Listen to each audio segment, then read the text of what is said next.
Bonjour, nous revoilà encore, toi et moi, pour voir la suite de ce récit palpitant.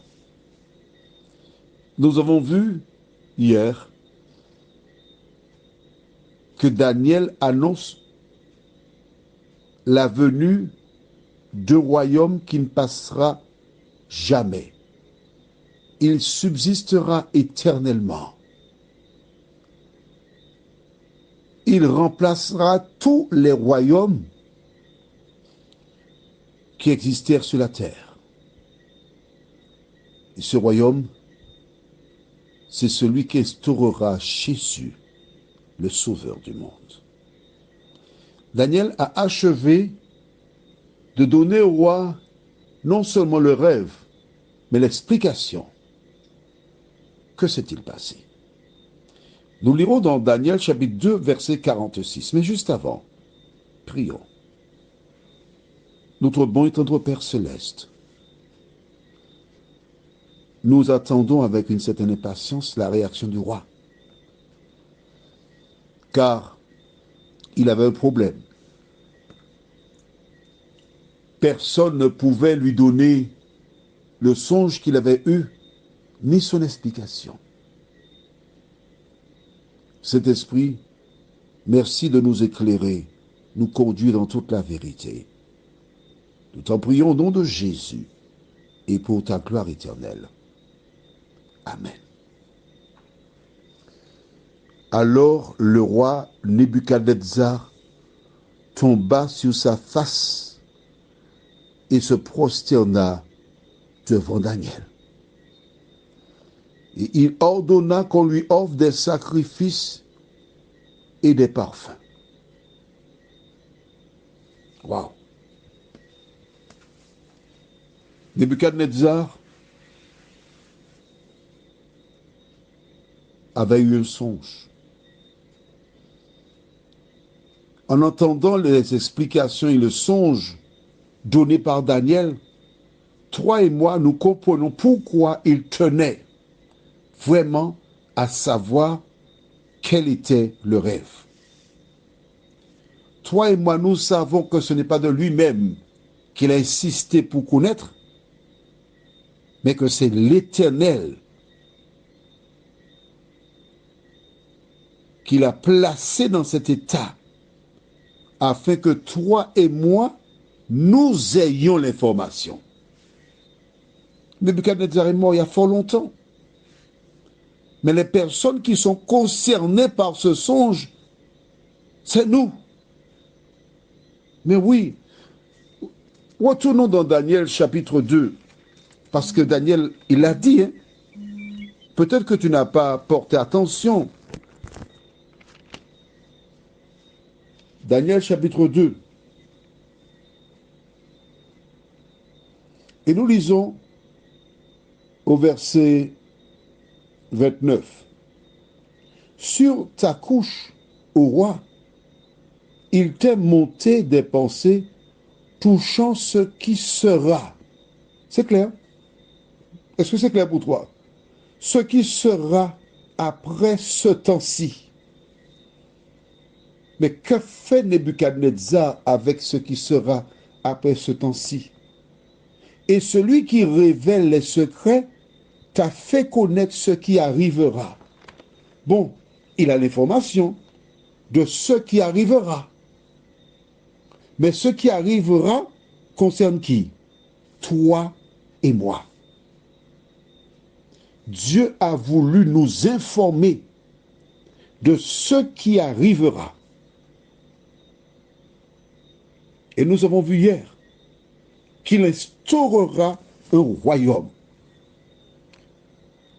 C'est pourquoi, comme je te l'ai dit du récit hier dans Jean 14, versets 1 à 3, il commence par dire, la première partie dans le verset 1, que votre cœur ne se trouble point. Toutes ces personnes qui ont des commerces, qui ont fait faillite, que ton cœur ne se trouble point. Tous ceux qui ont perdu leur emploi, que ton cœur ne se trouble point. Tous ceux qui passent par des moments difficiles, que ton cœur ne se trouble point. Jésus a toujours rassuré ses enfants. Il dit, ne crains point. Maintenant, si nous n'avions pas Daniel chapitre 2, nous pourrions avoir peur. Mais nous avons la réponse. Nous savons que Jésus sait ce que nous vivons. Nous avons l'expérience aussi. Nous savons que le peuple d'Israël souffrait en Égypte. Et Dieu déclara, je suis descendu pour le délivrer. Le même Dieu qui a vu les souffrances, les cris, les déceptions, les injustices en Égypte, c'est le même Dieu qui aujourd'hui encore voit ce qui se passe sur la terre, et de la même manière qu'il est descendu pour délivrer les enfants d'Israël, il descendra pour délivrer toutes celles et ceux qui ont placé leur espérance en lui. Où se trouve ton espérance? Alors aujourd'hui, que voyons-nous dans le verset 46? Quand il acheva son explication, ce monarque devant lequel les gens se prosternaient, ce monarque qui était la tête d'or, émerveillé par ce qu'il a entendu, il se prosterna devant Daniel. Il commit là une erreur monumentale. Pourquoi a-t-il fait cela? Pourquoi les gens se prosternent-ils devant d'autres personnes? L'ennemi a placé ça dans l'homme. En dehors du fait qu'il se prosterne devant Daniel, qui démontre tout simplement que ce qu'il a dit correspond au songe, parce que le songe lui est revenu et l'explication lui semble rationnelle. D'autant qu'en achevant l'explication, que dit Daniel, il ne faut pas que tu oublies ça, hein? La fin du verset 45. Le songe est véritable et son explication est certaine. Nebuchadnezzar n'a pas connu la communauté européenne. Mais toi et moi, nous savons ce que c'est. Toi et moi, nous voyons effectivement qu'ils ont fait des alliances humaines, mais qui ne sont pas unis. Toi, tu le vois, je le vois. Et la Bible déclare, c'est dans le temps de ces rois que Jésus reviendra. Oh, je sais que tu as entendu ça il y a fort longtemps. Jésus vient, Jésus revient. Où est-il? Je ne le vois pas. Il y a longtemps qu'on dit ça, mais on ne le voit pas. Jésus revient très bientôt. Es-tu prêt pour le retour de Jésus? Es-tu prêt pour l'acclamer et le recevoir? Es-tu prêt pour monter avec lui et revenir t'installer sur cette terre pour l'éternité avec lui? Prions. Notre Seigneur et notre Dieu, nous te remercions pour le chapitre 2 du livre de Daniel, qui a été écrit pour notre instruction. Nous réalisons que tout ce qui est écrit là, c'est réalisé pour la plupart.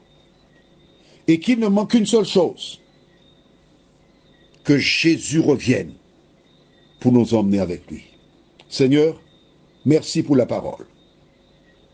Cet esprit, merci de nous conduire dans l'instruction, de nous aider à mettre en pratique ta parole, de telle sorte qu'à ton avènement, nous puissions dire, c'est mon sauveur, c'est lui qui me sauve. Merci Seigneur, je suis sauvé. Cette grâce, nous te la réclamons au nom de Jésus et pour ta gloire éternelle. Amen. Je te souhaite une bonne journée et que l'Éternel continue de te bénir. Et surtout, n'aie pas peur.